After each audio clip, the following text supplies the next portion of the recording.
চারিদিকে এত ঘটনা ঘটিচ্ছে নতুন নতুন যে আমার এখন চাকরি বাকরি ছেড়ে দিয়ে সারাদিনই ভিডিও বানানো লাগে।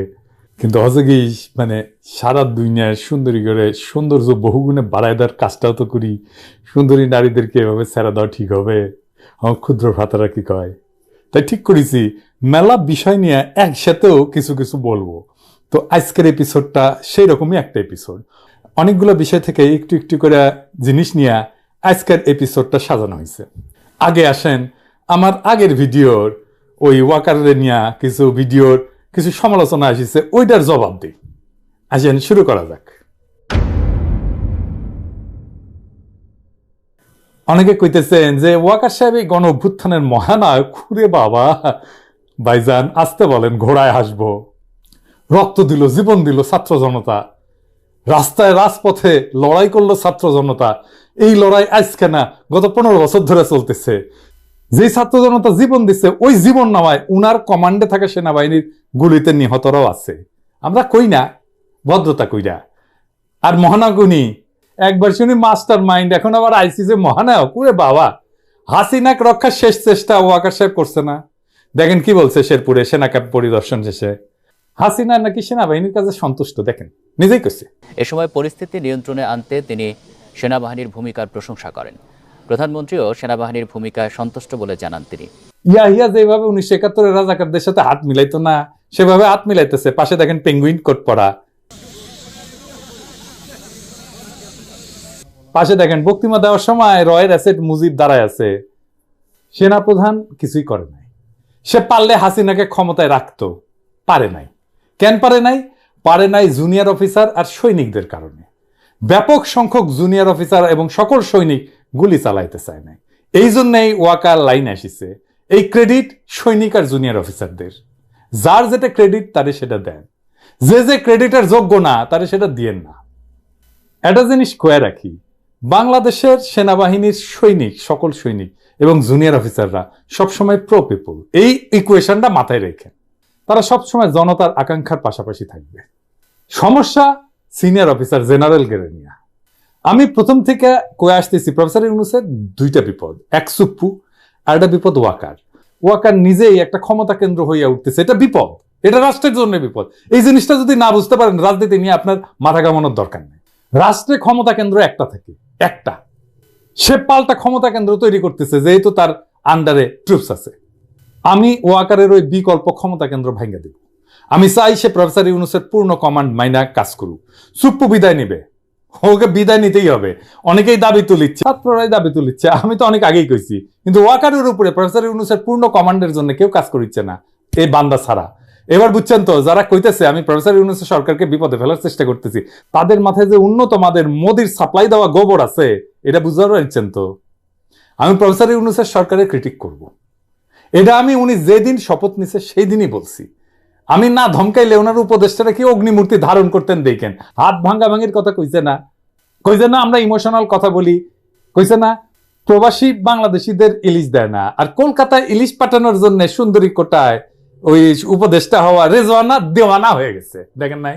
এগুলোর কাঁচা কুঞ্চি দিয়ে পিটাইলে শান্তি পাইতাম। পিনাকি না থাকলে এইগুলা সব ইন্ডিয়ার কাছে পাইতে দিত। কি পাইতে দিত জিগায় না, বুঝে নেন। হাসিনা কইছে 1 মাস টিকবে না প্রফেসর ইউনূসের সরকার, কইছে না? নতুন ফোন কল ফাঁসিছে না, ইউনূসের কথা শুনে লাফাচ্ছে। আর জামাতের ওরা কয়দিন আছে, সামনে 1 মাস টিকে কিনা দেখো। এটা নিয়ে অনেক হাসাহাসি করতেছে। আমি করি না হাসাহাসি, কারণ হাসিনা তার প্রভু ভারত সর্বাত্মক চেষ্টা চালাবে বাংলাদেশের বিপ্লবকে ধ্বংস করতে। পারবে না সেটা অন্য কথা, কিন্তু সে একের পর এক ঝামেলা লাগাই রাখবে। ওই যে দেখছেন না সমুদ্রে ওই জাহাজের মধ্যে আগুন লাগিচ্ছে। টাইম ম্যাগাজিন কইছে না হাসিনার অপ্রত্যাশিত প্রত্যাবর্তন ঘটতে পারে। এইগুলার একেবারে হাওয়ায় উড়াই দেন না। কিভাবে প্রত্যাবর্তন ঘটতে পারে আর কিভাবে এইগুলারে উড়াই দিবেন সেটা নিয়ে আলাপ করি বলেন, আসেন। এইগুলারে মূল থেকে উৎখাত করার জন্য যা করা দরকার সেটা প্রফেসর ইউনূসের সরকার করতেছে না। এটা আমি কইয়াই যাব না, কইলে প্রফেসর ইউনূস আগে বিপদে পড়বে, আমি পড়বো না। আমি তো থাকি ফ্রান্সে, আমার কিছুই হবে না। কি সাহস হাসিনার, বলে সবাইকে শিক্ষা দেব, দেখেছেন? প্রত্যেকের এক একটা শিক্ষা আমি দিয়ে ছাড়বো, আর আমি যেটা বলি আমি তা করি। সাইকোপ্যাথ একটা। এই সাইকোপ্যাথকে ওয়াকার পালায় যেতে দিছে, দেয় নাই? ওই রাক্ষসীরা মাইরা পা উপরে মাথা নিচের দিকে ঝুলাই রাখা উচিত ছিল, মুসলিনীকে যেভাবে ঝুলাইছিল। আইকম্যানকে ধরে আনা হয় নাই আর্জেন্টিনা থেকে? হাসিনাকে কেন ধরে আনা যাবে না ইন্ডিয়া থেকে? কেন প্রফেসর ইউনূসের সরকার ইন্ডিয়ারে কইতেছে না ওরা ফেরত পাঠানোর জন্য? তারা রাজনৈতিক আশ্রয় দেয় নাই ভারত? কোন স্ট্যাটাসে তারা রাখছে তাইলে ইন্ডিয়া? ডিপ্লোম্যাটিক পাসপোর্টে তো 2 মাসের বেশি থাকা যায় না, তাও ডিপ্লোম্যাটিক পাসপোর্ট তো নাই, ওটা নিয়ে নিছে। তো কোন স্ট্যাটাসে রাখছে? ইন্ডিয়ারে জিগাইতে হবে না? ইন্ডিয়ারে ফ্রি হ্যান্ড দিয়ে রাখছে, আর ইন্ডিয়া সব শয়তানি করতেছে। বাংলাদেশে এখন কত ইন্ডিয়া প্রেমী আছে আপনি কল্পনাও করতে পারবেন না। আর অবাক ব্যাপার হইতেছে, এদের অনেকে আবার বিএনপির সমর্থক আর কর্মী। বিএনপির আবার একটা প্রগতিশীল অংশ আছে না, প্রগতিশীল বিএনপি। হ্যাঁ, আমারে বলে এক্সট্রিমিস্ট, উগ্র ভারত বিরোধীদের দেখেন। আর এইসব আলাপ হয় বিএনপির অ্যাক্টিভিস্টদের ওয়ালে। তাহলে বুঝেন বিএনপি আদতেই ইন্ডিয়ার হেজেমনির বিরুদ্ধে দাঁড়াইতে পারবে কিনা আমার কিন্তু ব্যাপক সন্দেহ আছে। যেই ইন্ডিয়া চায় বাংলাদেশে আর যেই ক্ষমতায় আসুক, বিএনপি জামাত যেন না আসে চায় না। এই ইন্ডিয়ার সাহস আর সমর্থনই তো হাসিনা এই দুঃশাসন চালাইছিল। এই ইন্ডিয়ায় তো হাসিনার আশ্রয় দিছে। আর এই ইন্ডিয়া তো ইভেন এই গুলি চালানোর লোকও পাঠাইছে, এটা তো চিফ প্রসিকিউটর নিজেই কইছে, তাই না? বিদেশি ভিন দেশি লোকজন আসছে, গুলি চালাইছে, প্রমাণ পাইছে। হাসিনার সব মন্ত্রী পালাইছে কই? ইন্ডিয়ায় তো। আর তুই নাকি উগ্র অ্যান্টি ইন্ডিয়া। খোদা আমারে উঠায় নাও, নয়তো দড়ি ফেলাও, বায়া উঠে যাই। বিএনপির কিছু লোকদের ইন্ডিয়া প্রেম দেখে আমি আসলেই শ্রদ্ধা হয়ে যাই। বিএনপি বুঝতে পারতেছে না ইন্ডিয়া ইস্যুটা কেমনে ডিল করবে, কোনো কোহেরেন্ট পলিসি নাই। বিএনপির একটা জিনিস কয়া দিই, ইন্ডিয়া প্রশ্নে আপনারা বিপ্লবী র্যাডিক্যাল অবস্থান নেন, এটা আমার প্রত্যাশা না। আপনারা পারবেন না, যেটা পারবেন না সেটা প্রত্যাশা করে লাভ আছে? তো জানি আপনাদের সরকার চালাইতে হবে, সেটা অন্য বিষয়। কিন্তু আপনার কর্মীরা, সমর্থকেরা ইন্ডিয়ান হেজিমনির বিরুদ্ধে কণ্ঠস্বরকে ডেমোনাইজ করার পলিসি নেয় কেন? এটা কেঙ্কা আলাপ? এর ফল আপনারাই ভোগ করবেন, আমি না। আপনাদের ইন্ডিয়ার সাথে ডিল করার শক্তি কমে যাবে। ইন্ডিয়ান হেজিমনির বিরুদ্ধে ভয়েসকে দুর্বল করার চেষ্টা করলে আমরা দুর্বল হব না, আপনি দুর্বল হবেন। যাই হোক, হাসিনা ওই যে অপ্রত্যাশিত প্রত্যাবর্তন, এর জন্য কি করিচ্ছে সেটা না দেখি। হ্যাঁ, আপনারা তো দেখেছেন কিভাবে হিন্দু নির্যাতনের গপ্প ছড়ায় শাহবাগ গরম করেছিল। সেখানে যা যা অভিযোগ নিয়ে মাঠ গরম করেছিল সেগুলো তো ভুয়া ছিল। তাই এই ভিডিওতে পরিষ্কার। এইটা শেয়ার দেখান না সেই ভিডিওটা।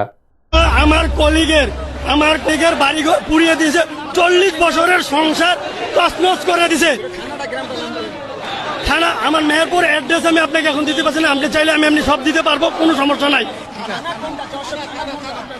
থানাটা ভুলে গেছি আমার মাসি, এই মুহূর্তে আমার মনে নাই, বাট হচ্ছে গেল আপনি আপনার বাড়ির থানা যদি আপনি ভুলে যান, এই ধরনের রং ইনফরমেশন।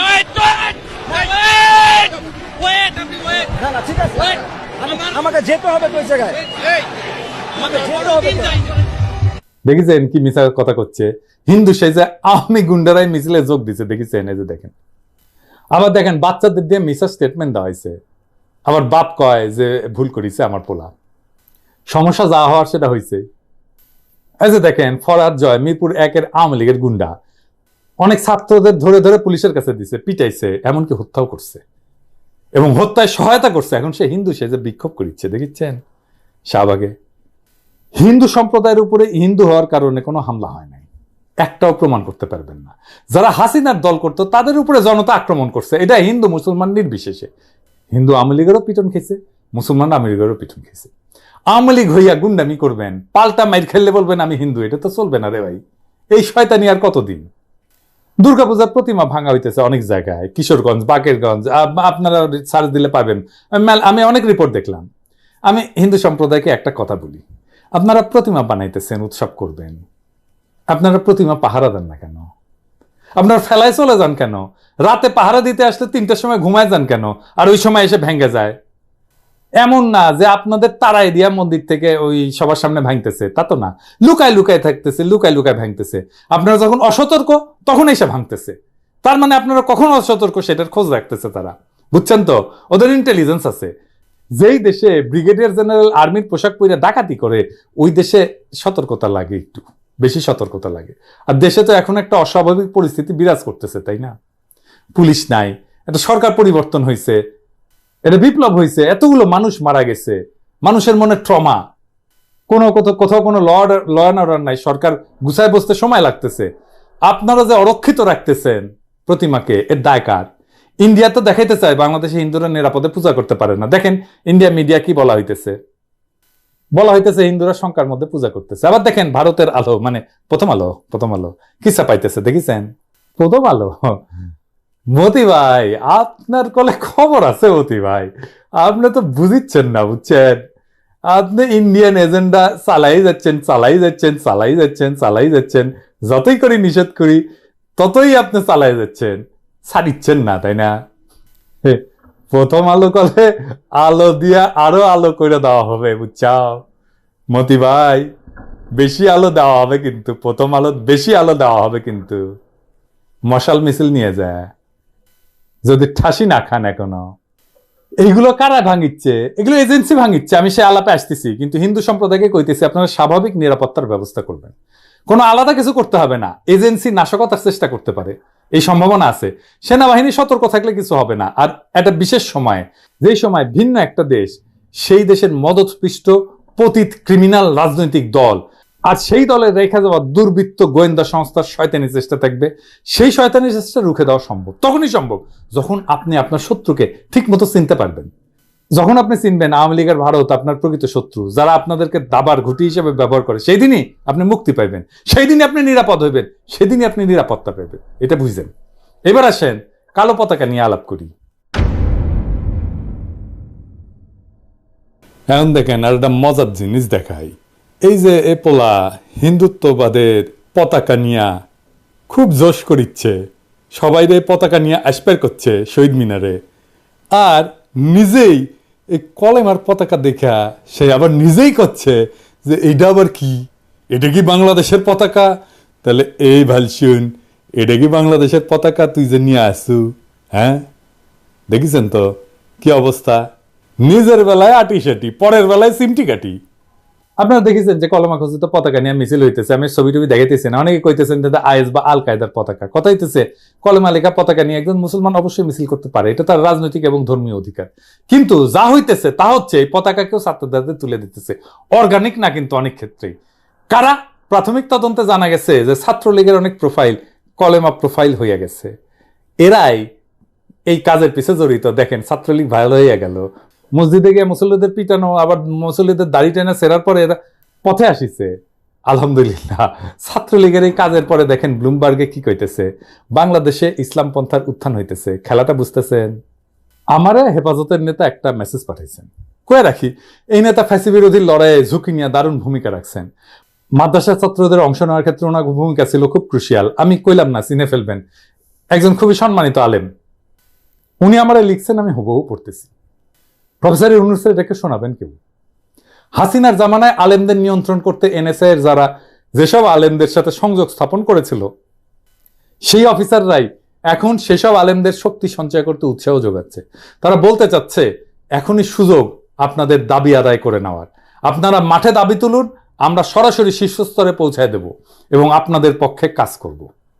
আমরাও চাই আলেম ওলামারা বিভিন্ন গুরুত্বপূর্ণ দায়িত্বে যাক, দেশ পরিচালনায় তাদেরও ভূমিকা থাকুক। আমরা সুপারিশ করেই না আফম খালেদ সাহেবকে ধর্ম উপদেষ্টা করছি, আপনারা দাবি তোলায় আমরা বলেই শিক্ষা সংস্কার কমিটি বাতিল করছি। এখনই সুযোগ কমিশন বাস্তবায়নের দাবি তোলার।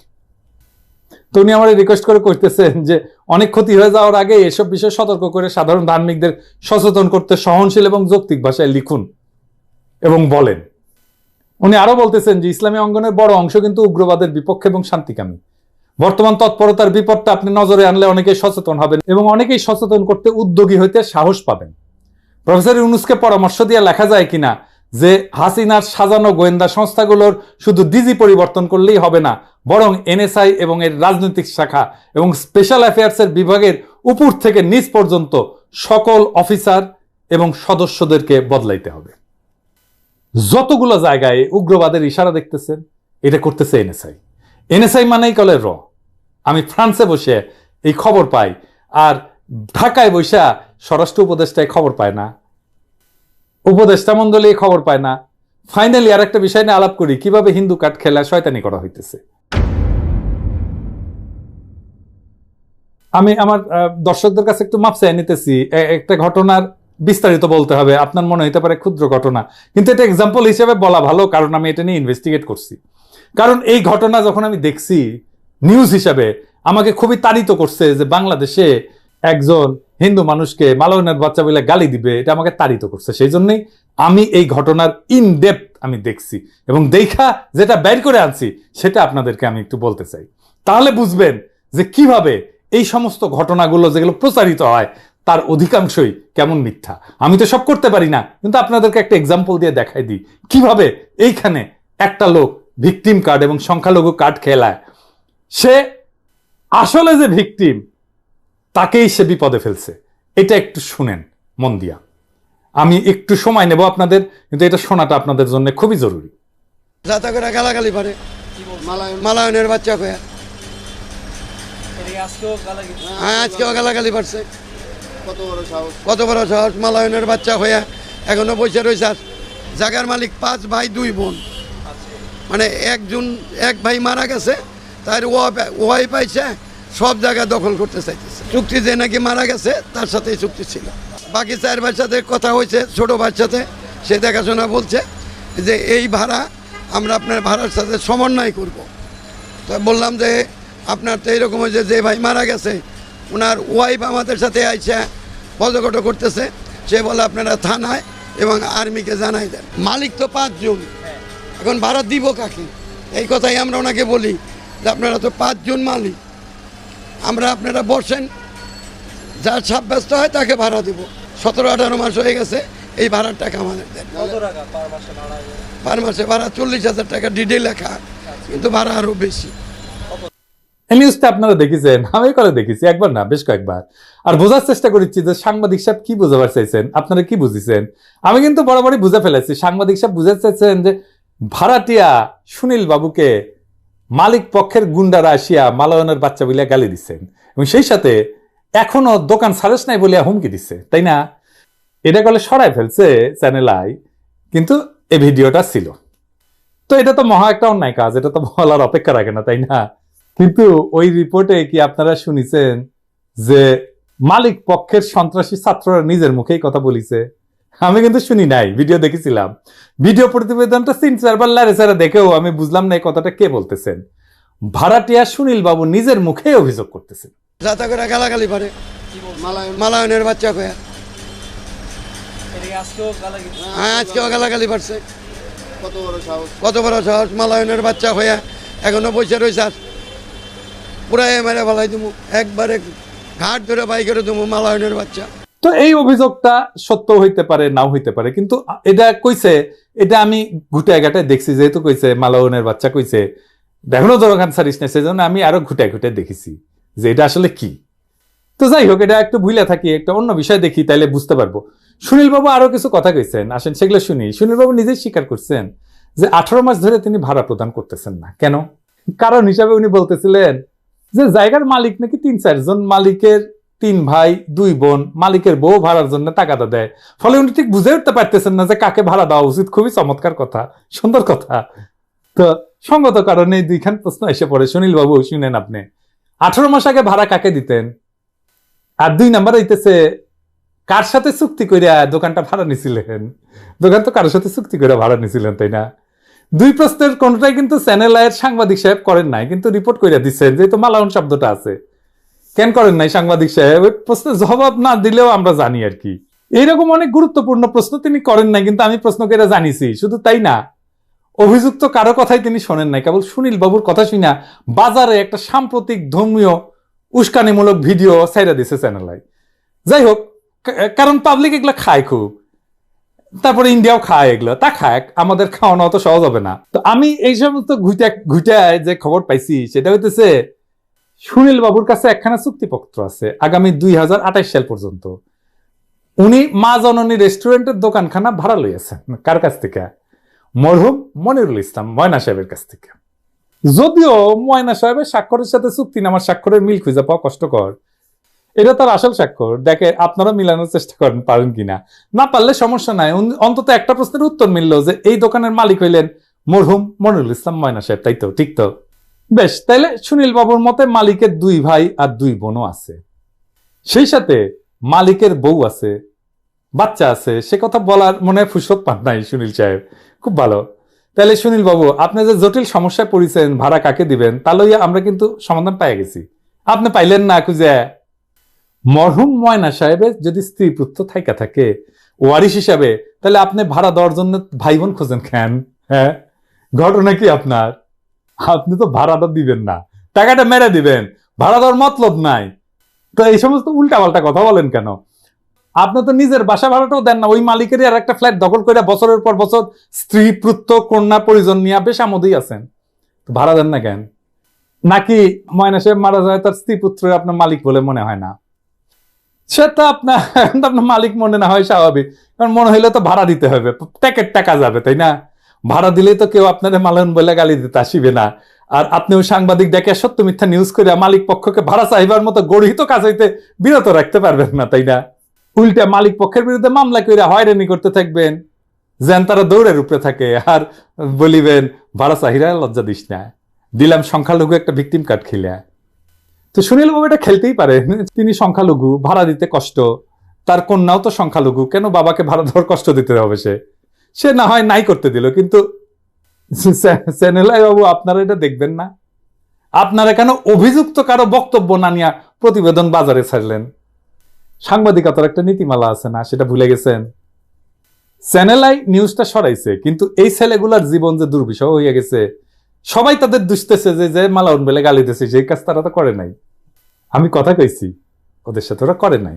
সুনীল বাবু বলুক তো, মা কালীর দিব্যি দিয়া বলুক তো যে বলছে কিনা। মিছা কথা বলেন কেন সুনীল সাহেব? নিছক একটা ভাড়া চাওয়ার ঘটনারে রং মেয়েরা সংখ্যালঘু নিপীড়নে খেলা খেলতেছেন যাতে হাসিনা আবার ফিরে আসে, খুব মজা। এই সমস্ত কাজকাম থেকে যদি বিরত না হন, তাইলে কিন্তু আপনাদের নিবৃত্ত করার পথ আমাদের জানা আছে সুনীল বাবু। আপনি আমার চেনেন নাই, বুঝছাও?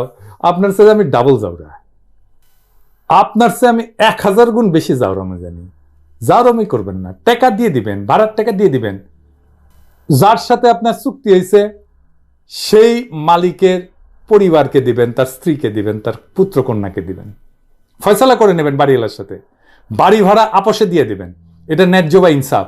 তেরিবেরি করবেন না, এরপরে গেলে পুলিশ যাবে, আমি নিজে স্বরাষ্ট্র উপদেষ্টার সাথে কথা বলবো। আর এই গ্যাঞ্জামের মধ্যে যাবেন না, আমি যে বিষয়টা ধরি তার গোড়া ধরে টান দিই। বাংলাদেশে আমরা ন্যায় আর ইনসাফ কায়েম করবো, সেটা হিন্দু মুসলমান নির্বিশেষে। কোথাও বেইনসাফি দেখলে পিনাকি ঝাঁপায় পড়বে। এই ব্যাপারে আমার কলে কোনো ক্লান্তি নাই। পিনাকিরা যেন কোনো কিছু ছুঁইতে না হয়।